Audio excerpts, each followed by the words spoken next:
শ্যামাপ্রসাদ মুখোপাধ্যায়ের ১২৫তম জন্ম জয়ন্তী। আজকের দিনটিতে তার প্রতি শ্রদ্ধা জানিয়ে অনুষ্ঠানের সূচনা করছি। এই অনুষ্ঠানে সবাইকে স্বাগত জানাই। এখানে বিশেষভাবে উল্লেখ করি, গত ২৩শে জুন তার প্রয়াণ দিবস থেকে আজ ৬ই জুলাই তার জন্মদিবস পর্যন্ত এই পক্ষকাল বিভিন্ন অনুষ্ঠানের মাধ্যমে ভারত কেশরী ডক্টর শ্যামাপ্রসাদ মুখোপাধ্যায় স্মৃতিপক্ষ হিসেবে আমরা পালন করে চলেছি বিভিন্ন অনুষ্ঠান সূচির মাধ্যমে। আজ তার অন্তিম পর্যায়ে অনুষ্ঠানের শুরুতে তার প্রতিকৃতিতে পুষ্প তর্পণ করে অনুষ্ঠানের সূচনা করবেন আমাদের মধ্যে উপস্থিত ডক্টর সুচন্দা সেন।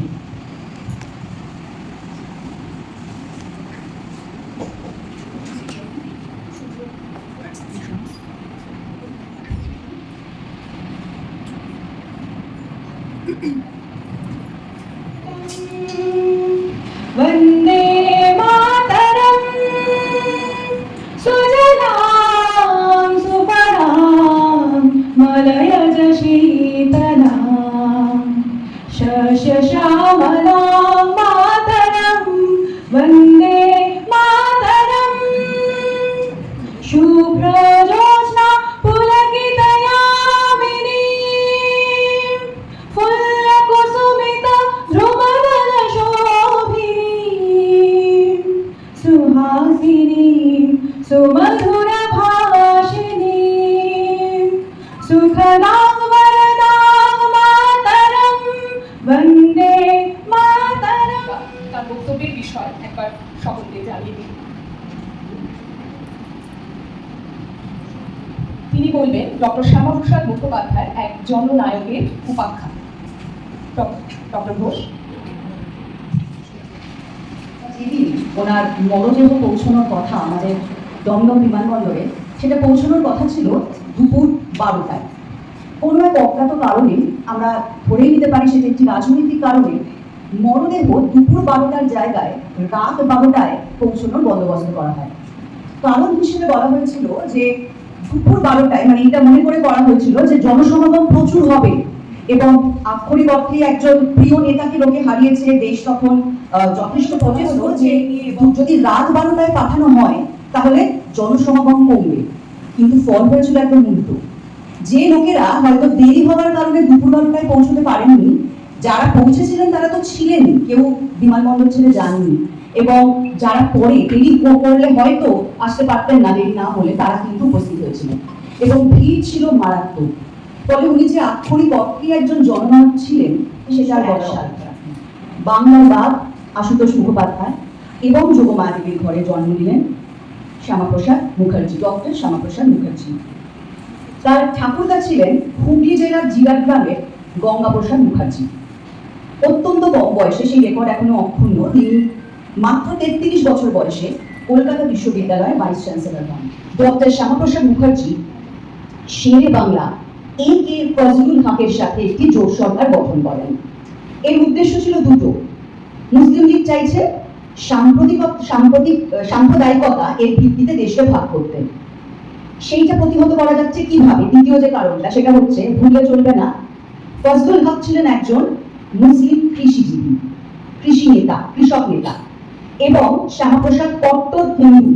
তাহলে উনি প্রমাণ দিয়ে দিচ্ছেন যে হিন্দু এবং মুসলিম মিলে কিন্তু দেশ চালনা করা যাচ্ছে, এবং সেটা কিন্তু উনি দেশ ভাগের আগেই সেটা করছেন। এবং মুসলিম লীগকে, একটা মুসলিম লীগের যে এজেন্ডা, সেটাতে কিন্তু একটা সজোরে ধাক্কা দিচ্ছেন যে এই ডিভিশনটা যে ভুল, হিন্দু মুসলিমের মধ্যে যে বিভেদ এবং এর জন্য যে দেশ ভাগের দিকে চলে যাচ্ছে, সেইটাকে কিন্তু উনি প্রতিহত করতে পারছেন। আমরা জানি সেটা বাংলাদেশ, আর বাদিকেরটা ওয়েস্ট পাকিস্তান, ওয়েস্ট বেঙ্গল যেটা, সেটা রয়ে গেছে ইন্ডিয়াতে। ওই যে বাংলাতে ইস্ট এবং ওয়েস্টে ভাগ করা হয়েছে, সেই কারণেই ওয়েস্ট বেঙ্গল। তাই ইন্ডিয়ার মধ্যে হলো ইস্টে থাকলো, ওটাকে আমরা বলছি জায়গাটা হচ্ছে ওয়েস্ট বেঙ্গল। আমরা এই কারণেই কিন্তু শ্যামাপ্রসাদ বলেছিলেন আই ডিভাইডেড পাকিস্তান। সত্যি তো, তখনই তো পাকিস্তান পেল না পুরোটা, তাহলে শ্যামাপ্রসাদ তো ডিভিশনটা করেছিলেন, ডিভাইড করেছিলেন। এবার 1947 দেশ ভাগ হয়ে গেল। জওহরলাল নেহরুর সাথে শ্যামাপ্রসাদ মুখার্জি কিন্তু চিমটি লেগেই থাকতো, কিন্তু এই শ্যামাপ্রসাদ মুখার্জিকে কিন্তু জওহরলাল নেহরু পুরোপুরি অবজ্ঞা করতে পারেননি। দেশ ভাগ হয়েছে, জওহরলাল নেহরু প্রথম প্রধানমন্ত্রী আমাদের স্বাধীন ভারতবর্ষে। তার মন্ত্রিসভায় কিন্তু শ্যামাপ্রসাদকে তিনি রাখলেন, মন্ত্রী করলেন, শিল্প ও বাণিজ্য মন্ত্রী। সেখানেও মানে ডক্টর শ্যামাপ্রসাদ মুখার্জি এমন একটি চরিত্র, যে জায়গায় তাকে ফেলা হয়েছে তিনি কিন্তু সেইখানেই সাকসেসফুল হয়েছেন এবং কৃতিত্বের দাবি রেখেছেন, মানে ভালো ভালো কাজে সবসময় করে গেছেন। এখানে তিনি কি কি ভালো কাজ করেছেন আমি ডিটেলসে বলছি না, অতটা যাওয়ার দরকার নেই, কিন্তু কয়েকটা উল্লেখযোগ্য নাম ডেফিনেটলি আমি বলবো, যেরকম সিন্ধ্রি সার কারখানা, Damodar Valley Corporation, Chittaranjan Locomotive Works, Hindustan এয়ারক্রাফটের যে অবদান সেটা কিন্তু আমরা অস্বীকার করতে পারবো না, সেটি সোনার অক্ষরে লেখা। প্রফেসর ডক্টর সুকন্যা ঘোষকে তিনি এত সংক্ষিপ্ত সময়ের মধ্যে ভারত কেশরী ডক্টর শ্যামাপ্রসাদ মুখোপাধ্যায়ের জটিল রাজনৈতিক কর্মকাণ্ডকে আমাদের কাছে এত সুন্দরভাবে উপস্থাপনা করলেন।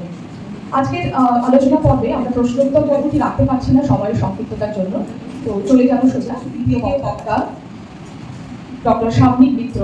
তিনি বাংলা ভাষা ও সাহিত্য বিভাগের অধ্যাপক। তার বক্তব্যের বিষয় ডক্টর শ্যামাপ্রসাদ মুখোপাধ্যায়ের মৃত্যু প্রসঙ্গে কয়েকটি অমীমাংসিত প্রশ্ন ও একটি বিতর্কিত পত্রালাপ।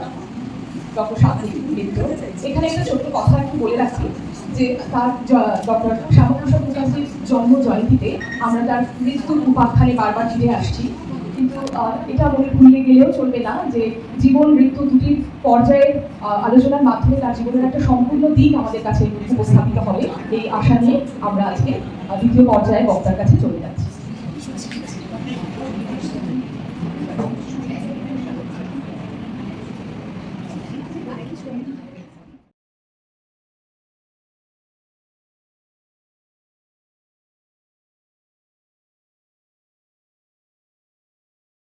তার ভিত্তি কি এই নিয়েও কিছু কিছু ব্যাপার আমি চেষ্টা করেছি জানবার, এবং সেখানে বিতর্কের ভিতরকার কারণগুলো কতখানি সঠিক আমি আমার মনে হয় প্রশ্ন জেগেছে, যেগুলো হয়তো সবকিছুরই সঠিক উত্তর আমি এখনো পাইনি। আমরা সবাই মিলে যদি খুঁজি তাহলে শ্যামাপ্রসাদ মুখোপাধ্যায়কে আমার মনে হয় আমাদের চেনার আরো অনেক পরে। আমি বলবো তার ব্যক্তিগত জীবন, পারিবারিক জীবন, বাল্যকালের এবং কৈশোরকালের কিছু কথা। আমরা এই কদিনের যে আলোচনা শুনলাম তার মধ্যে আমি অনেক কিছুই শুনেছি, কিন্তু এই প্রসঙ্গটা আমি কোথাও শুনিনি, কেউ বলেনি এখনো পর্যন্ত, ফলে এটা একটা নতুন ব্যাপার হতে পারে। আর তৃতীয়ত যেটা আমি টাইটেল দিয়েছি সেটা থেকে একেবারে তো সরে যেতে পারবো না, সেই জায়গাটাতেও আমি আসবো। কাশ্মীর সমস্যা, মৃত্যু রহস্য সব সুকন্যাদি বলে দিয়েছে। আমি যোগনাথের সঙ্গে আশুতোষ মুখোপাধ্যায় বা শ্যামাপ্রসাদ মুখোপাধ্যায় সম্পর্কে। আশুতোষ মুখোপাধ্যায়ের সঙ্গে সম্পর্কের সূচনা হচ্ছে 1909 সালে। 1909 সালে কলকাতা বিশ্ববিদ্যালয়ে বাংলার প্রশ্নপত্র রচনা করার জন্য আশুতোষ মুখোপাধ্যায় রবীন্দ্রনাথকে চিঠি দিচ্ছেন। এটাই আমি যতদূর পেয়েছি এই পরিবারের সঙ্গে, মুখোপাধ্যায়ের পরিবারের সঙ্গে রবীন্দ্রনাথের প্রথম কোনো কথাবার্তা চলছে। কিন্তু রবীন্দ্রনাথ এই প্রশ্নপত্রটি রচনা করতে অস্বীকার করেন। কেন অস্বীকার করেন? তার কারণ তিনি খুবই কুণ্ঠিত ছিলেন, তিনি স্কুল পালানোর ছেলে, তো তিনি কি করে কলকাতা বিশ্ববিদ্যালয়ের বাংলা বিভাগের প্রশ্নপত্র রচনা করবেন? ফলে সেই কুণ্ঠার কারণেই এর ঘটনাটি হচ্ছে 1911 সালে। 1911 সালে রবীন্দ্রনাথের হঠাৎ ইচ্ছে হয় শান্তিনিকেতনে একটি কলেজ প্রতিষ্ঠা করবেন, কিন্তু কলেজ প্রতিষ্ঠা করতে গেলে বিভিন্ন প্রশাসনিক আইন কানুন এইসব ব্যাপার তো থেকেই যায়। তো এই জিনিসটা আশুতোষ মুখোপাধ্যায় খুব ভালো বোঝেন, ফলে তার থেকে পরামর্শ নেওয়া যেতে পারে। প্রভাত কুমার মুখোপাধ্যায়ের যে রবি জীবনী আপনারা যদি পড়েন তার মধ্যে এই রেফারেন্সটা পাবেন। প্রভাত কুমার মুখোপাধ্যায় জানাচ্ছেন রবীন্দ্রনাথের সঙ্গে আশুতোষ মুখোপাধ্যায়ের সাক্ষাৎকার হচ্ছে, শান্তিনিকেতনে কলেজ প্রতিষ্ঠা নিয়ে তাদের মধ্যে কথা হচ্ছে। আশুতোষ মুখোপাধ্যায় প্রচুর নিয়মকানুন বোঝালেন, সব বুঝে বুঝে রবীন্দ্রনাথ বলেন আমার দ্বারা হবে না, কারণ কবির পক্ষে এই এতখানি প্রশাসনিক জটিলতা, এত হ্যাপা আমিও দেখেছি যে আমাদের এই প্রমোশন অনেক দিন আগে কাজ পর্যন্ত জানতে পারেন। তো 1930 সালে শ্যামাপ্রসাদ মুখোপাধ্যায় তিনি বিশ্ববিদ্যালয়ের কাজকর্মে জড়িয়ে পড়েন, এবং জড়িয়ে পড়ার পরে পরে তিনি রবীন্দ্রনাথের বিভিন্ন রচনা সিলেবাসের মধ্যে অন্তর্ভুক্ত করতে শুরু করেন। আরেকটি খুব গুরুত্বপূর্ণ ব্যাপার হচ্ছে যেটা নিয়ে আজকের দিনে খুব বিতর্ক হচ্ছে, একটি রাস্তার নাম বলতে দেওয়া। হাসান সুরাবর্দী তার নামে যে রাস্তাটি ছিল সেই রাস্তাটি বর্তমানে গোপাল মুখার্জির নামে পরিবর্তিত হচ্ছে। তো যাই হোক, এই হাসান সুরাবর্দীকে বাগীশ্বরী অধ্যাপক পদে নিযুক্ত করার কথা বলেছিলেন রবীন্দ্রনাথ। অর্থাৎ বোঝা যায় যে হাসান সুরাবর্দী মানুষটি কিন্তু খুব নগণ্য মানুষ ছিলেন। তো এইটা অনেকটাই সাম্প্রদায়িক যুক্তি, এটা আমার মনে হয় যে তার নামে হঠাৎ কেন রাস্তা পরিবর্তন হবে। তো হাসান সুরাবর্দীকে এই বাগেশ্বরী অধ্যাপক হিসেবে রবীন্দ্রনাথ সুপারিশ করেন, শ্যামাপ্রসাদ সেই সুপারিশে মান্যতা দেন এবং এই পদটি হাসান সুরাবর্দীকে দেওয়াও হয়। কিন্তু পরবর্তীকালে এটা নিয়ে যখন সাম্প্রদায়িক সমস্যাগুলো তৈরি হচ্ছে, শ্যামাপ্রসাদের বিরুদ্ধে কেউ কেউ অভিযোগের আঙুল তোলেন যে কেন এনাকে দেওয়া হলো এই পদটা, তখন শ্যামাপ্রসাদ মুখোপাধ্যায় বলেছিলেন যে তিনি রবীন্দ্রনাথের সুপারিশ, শ্যামাপ্রসাদের কতখানি আকুলতা ছিল, তিনি চেয়েছিলেন যে রবীন্দ্রনাথ এই অধ্যাপক পদে যোগ দিন। রবীন্দ্রনাথ কিন্তু এই চিঠি পরবর্তীকালে তিনি যোগ দিয়েছিলেন এবং কিছু শ্যামাপ্রসাদ বন্দ্যোপাধ্যায় তার ছোট ভাই শ্যামাপ্রসাদ মুখোপাধ্যায় শ্যামাপ্রসাদের ছোট ভাই তিনি লিখছেন 1933 সালে শ্যামাপ্রসাদের পারিবারিক জীবনে এক ভয়ানক দুর্ঘটনা ঘটে। 4টি নাবালক সন্তান রেখে সামান্য রোগভোগে পত্নী সুধা দেবী অকস্মাৎ পরলোক গমন করেন। সুধাময়ের লক্ষ্মীপতি মৃতদেহটি চিতার উপর সারিত, সিঁড়ি ভরা টকটকে লাল সিঁদুর। 9 বছরের পুত্র মুখাগ্নি করছে, দাউ দাউ করে চিতা জ্বলে উঠেছে। প্রস্তরমূর্তির মতো শ্যামাপ্রসাদ নির্বাক নিস্পন্দ হয়ে বসে নিষ্পলক চোখে সেদিকে চেয়ে আছেন। হঠাৎ শোনা গেল তার অস্ফুট শবদোক্তি। কি সর্বনাশীনা হয়ে গেল! 4টি সন্তানকে রেখে তার পত্নীর মৃত্যু। শ্যামাপ্রসাদ খুব ভেঙে পড়লেন, কিন্তু এই শোকের দিনেও রবীন্দ্রনাথ তাকে সান্ত্বনা দিতে এগিয়ে এলেন। রবীন্দ্রনাথ লিখছেন, কল্যাণী এসু, তোমার স্ত্রীর মৃত্যু সংবাদে স্তম্ভিত হয়েছি। তোমার বলিষ্ঠ চিত্ত এই দুঃসহ শোক উত্তীর্ণ হয়ে সান্ত্বনা পাবে সন্দেহ নেই। জীবনের সর্বপ্রধান অভিজ্ঞতা মৃত্যুতে। সেই মৃত্যু যখন নিকটতম আত্মীয়ের ঘটে, তখন অন্তরের গভীরতম কথা উদ্ঘাটিত হয় তার আঘাতে। সেইখান থেকে তুমি বৈরাগ্যের বাণীকে লাভ করো, যা ইহলোক ও পরলোকের মাঝখানে গুরুত্ব সাধন করবে এই কামনা করে। অর্থাৎ তিনি শ্যামাপ্রসাদের এই দুঃখের দিনে তার পাশে দাঁড়িয়েছেন, মানুষ তাকে সান্ত্বনা। তো একদিন দেখা যাচ্ছে যে ওয়েটিং রুমে অনেক মানুষ ঘোরাফেরা করছে, তারা সকলেই ভারতীয়, কিন্তু এরকম একজন সাহেব তিনি একটি সিটের উপরে টান টান হয়ে শুয়ে আছেন, হ্যাঁ, জুতো টুতো পরে একদম শুয়ে আছেন। তো তাকে বলা হয়েছে যে একটু সরু, হ্যাঁ, কিন্তু সরার তো কোনো নাম নেই। দু একজন ওই পায়ের কাছে একটু জড়সড় হয়ে কোনো রকম একটু বসেছে, কিন্তু শ্যামাপ্রসাদ দেখলেন যে না, একে এত সহজে ছাড়া যাবে। তিনি আবারও তার ওই বড়সড় চেহারা নিয়ে একদম সাহেবের পেটের উপর গিয়ে বসে পড়লেন। হ্যাঁ, সাহেব তখন খুবই আঁতকে উঠে তিনি বলছেন, oh my god, let me get up বলে তিনি ছুটে ছুটে তিনি পালাচ্ছেন, এবং বলা হচ্ছে যে শ্যামাপ্রসাদ এইভাবেই সেই সাহেবকে জব্দ করলেন। আর ফেরার পথের ঘটনাটা আরো মজাদার। সেটা হচ্ছে যে যখন ফিরছে কলকাতায়, তো ট্রেনে একজন আবার ওই সাহেব বসেছেন। এবার তো আগের ঘটনাটি রাতটা জমে আছে, এবার সেই রাতটা ঝাড়বে কি করে? হ্যাঁ, তো এ তো বাংলা বুঝবে না, নিজেদের মধ্যে বাছা বাছা গালাগাল দিচ্ছে, যার মধ্যে 3টে গালাগাল পেয়েছি বইতে। হ্যাঁ, বেশি কোথায় লেখা যায় না। হ্যাঁ, তো একটা হচ্ছে মরকট, বাঁদর, হনুমান, এসব বলা হচ্ছে তাকে, সবই বাঁদরের প্রতিশব্দ, এইগুলোই বলা হচ্ছে। কিন্তু তারপরে একটা শব্দ লেখা আছে যে এরপরে দুষ্ট সরস্বতী আমাদের জিহ্বায় ভর করলেন, এবং এই দুষ্ট সরস্বতী জিহ্বায় ভর করার পরে আর কি কি শব্দ বলেছিলেন ঠিক জানলাম। মৃত্যুর দিন হচ্ছে 1953 সালে 23শে জুন, সুতরাং বোঝা যায় যে মাসখানেকের ঘটনা। কিন্তু এই মাসখানেকের মধ্যেই অনেকগুলো ঘটনা ঘটে যেগুলো কিন্তু বেশ রহস্যময়, যার উত্তর পাওয়া বেশ কঠিন। যেটা হচ্ছে পারমিটের প্রসঙ্গ, যে তিনি কেন গ্রেপ্তার হলেন। তো পারমিটটা কে দেবে? সুকন্যাদি ওই 2.5 বছরের একটা গ্যাপের কথা বলেছে, যে 1947 সালে দেশ স্বাধীন হলো আর 1950 সালে আমাদের সংবিধান প্রণীত হলো। তো এই যে গ্যাপটা ছিল, সেই গ্যাপটাতে কিন্তু কাশ্মীরের সংবিধান কখনো প্রণীত হয়নি। সুতরাং কাশ্মীরের যে সরকার বা শেখ আব্দুল্লাহ, তিনি কিন্তু এই পারমিট দেওয়ার কর্তা নন, তিনি এই পারমিটটা দেবেন। এই পারমিটটা দেবে ভারত সরকার। 2টি চিঠি লিখেছিলেন শ্যামাপ্রসাদ, যে 2টি চিঠি, একটি তিনি লিখছেন শেখ আব্দুল্লাহকে, আরেকটি লিখছেন নেহেরুকে। নেহেরুর চিঠি কোনো রিপ্লাই আসেনি, কিন্তু শেখ আব্দুল্লাহ চিঠি রিপ্লাই দিয়েছিলেন। সেটা হচ্ছে যে এই মুহূর্তে উত্তেজক পরিস্থিতিতে ব্রিটেনের গান্ধী রাজ্যাভিষেকে যোগদান করার জন্য তিনি যখন বিদেশে মৌলানা আবুল কালাম আজাদ যখন চার্জে রয়েছেন প্রধানমন্ত্রী হিসেবে। আমি আজকে আজাদের বিবৃতিটাও পড়বো, শ্যামাপ্রসাদের মৃত্যুর পরে তিনি কি বলেছিলেন। তো সেইখানে আমরা দেখতে পাচ্ছি যে তিনি খুব স্মুথলি কাশ্মীরে প্রবেশ করে গেলেন, কোনো রকম বাধার বিঘ্নের সম্মুখীন তাকে হতে হলো না।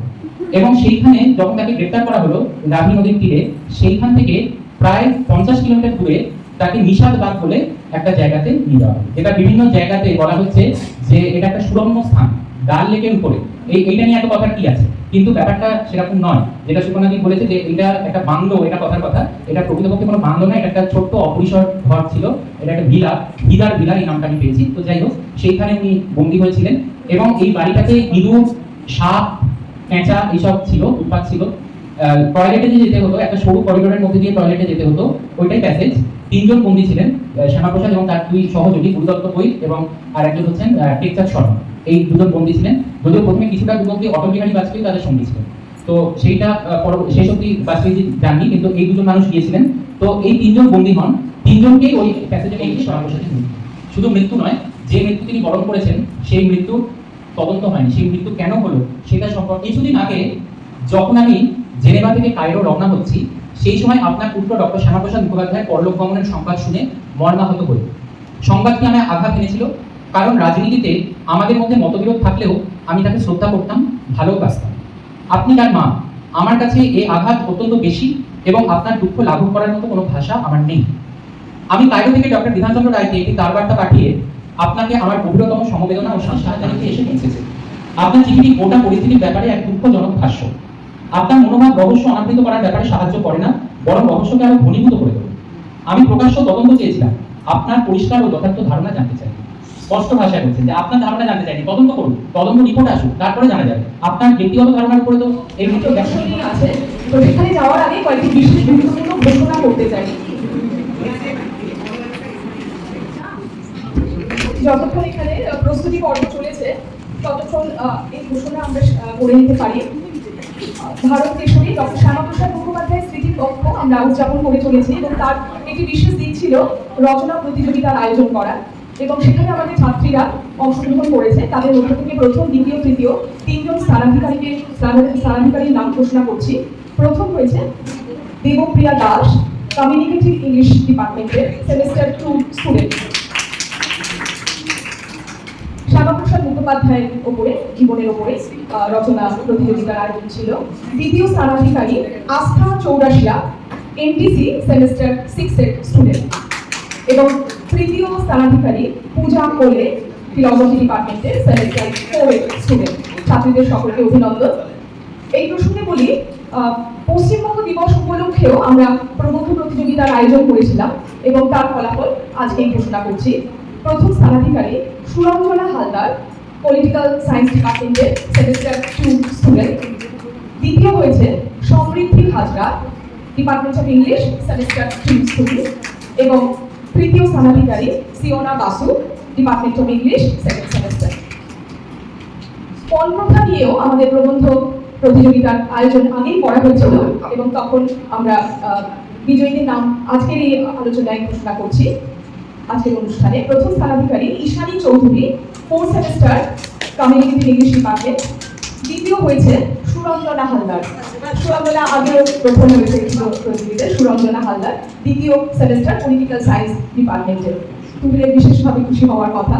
তৃতীয় হয়েছে Sneha Kurali, second semester communicative English department. Communicative English department থেকে অনেকজন স্টুডেন্ট, হ্যাঁ, এই ডিপার্টমেন্ট থেকে অনেক স্টুডেন্টই বিভিন্ন স্থান অধিকার করেছে। ছাত্রীদের সকলকে অভিনন্দন এবং প্রসঙ্গত বলে রাখি, বার্ষিক পুরস্কার বিতরণী অনুষ্ঠানে তাদেরকে আমরা পুরস্কার, মুখার্জির একটি সাক্ষাৎকার উপস্থাপনার, সংক্ষিপ্ত সাক্ষাৎকার উপস্থাপনা করার কথা ছিল আগের অনুষ্ঠানে, কিন্তু টেকনিক্যাল কিছু প্রবলেমের জন্য সেটা দেখানো হয়নি। তো আজকের অনুষ্ঠানে আমরা সেটা সবাই একবার দেখে নেব। এবং তার পুত্র রমাপ্রসাদ মুখার্জির ছেলে, মানে ছেলে রমাপ্রসাদ মুখোপাধ্যায় হচ্ছেন আশুতোষ মুখার্জির সন্তান, বড় ছেলে, এবং তার সন্তান হচ্ছে Chittatosh Mukhopadhyay, chief justice Mumbai high court. পরিবর্তিত হলো মৃত্যুর অনেক পরে। 1927 সালে কাগজপত্র বিভিন্ন আমি দেখি বলতে পারি এই বাড়ি আমার নিজের প্রকাশ সমাবেশে করুন, সারা ভারতবর্ষ থেকে টাকা নিয়ে বাড়িটা প্রতিষ্ঠা করেন। তখন তো 8-10 উইলেন ইনস্টিটিউট যখন নাম হয়ে গেল, বা আমাদের যে গভর্নমেন্ট রিটাই কলেজের চালানো, এবং তখন কালকার হাজরা পার্কের একটা পোর্শন আমাদের কর্পোরেশন থেকে লিজ দেওয়া হয়েছিল। ঠিকঠাক দুটো লিজ আছে। তারপরে একটা হলের জন্য করা হলো, আর একটা পুরো বাড়ির জন্য ওরা লিজ হয়ে দিয়েছিলেন। কারণ আপনাদের চলছিল সেই সময়টায় তোমার এই অনেক মেয়েদের সেকশন একটা খোলা হয়েছিল, সকালবেলায় হয়েছিল, এবং তখন পঞ্চানন সিংহ আপনাদের প্রিন্সিপাল ছিলেন।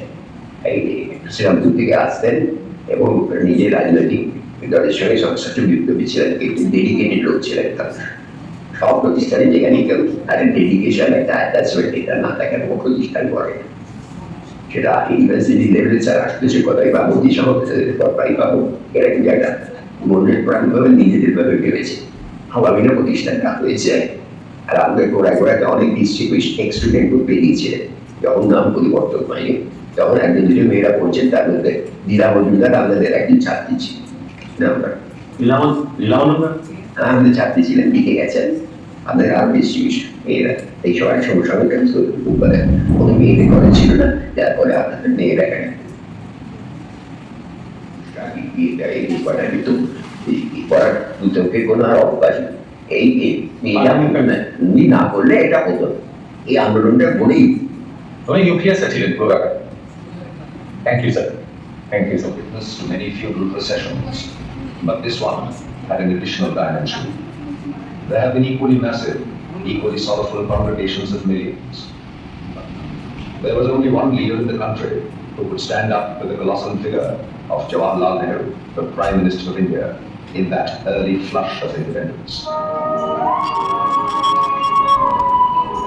কনভেনার ডক্টর সুজাতা সেন এবং ডক্টর কুমার দাসকে ধন্যবাদ কদিন নিরলস পরিশ্রম করার জন্য, এবং ধন্যবাদ এই কমিটির সমস্ত মেম্বারদের। তার সাথে সাথে ধন্যবাদ জানাই অনুষ্ঠানটি আয়োজন করার জন্য যারা প্রত্যক্ষ এবং পরোক্ষভাবে জড়িত তাদের সবাইকে।